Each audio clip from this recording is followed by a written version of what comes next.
one measure which I believe will help save the lives of our fellow citizens in those prisons and police cells is the need to decongest. The need to decongest the Zambian prisons and police cells and other detention centers in the wake of this pandemic. To this effect, we have written a letter to the Minister of Home Affairs, to the Chief Justice, to the Director of Public Prosecutions, to the Director, Human Rights Commission, and to the Director, Legal Aid Board. We have asked for 3 things to be done to save lives of our fellow citizens. The first action we are proposing, we are recommending, is to set up a national case record working group, to set up a national case record review working group, which would compose a number of professionals in the criminal justice system, in the legal fraternity, in the police, and obviously people who work in the courts, in the judiciary. That's the first action.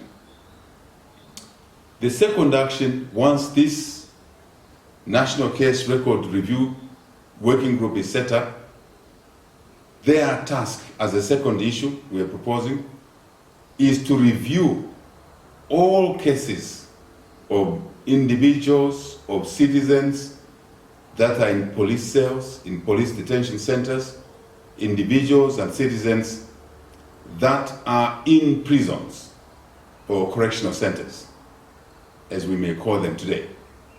All of those that are detained in those areas must have their records reviewed, case by case. Then they must be categorized in relevant groups to the level of materiality of their criminality, all allegations, as it were. The crimes they committed, severity of that crime, the sentences that have been given to them by the courts for those that have gone through courts. There are others who have not even been to court. They've never seen the doors of a courtroom, and they're in police cells, they're in detention, for some for months and others for years. All these categories must be put together and analyzed correctly. And then, number 3, take a step to make recommendations, which recommendations must result in a number of measures that will lead to decongestion of police cells, decongestion of prisons or correctional facilities. For example, all those that are in police cells and the alleged crimes are bailable, they must be given police bond immediately.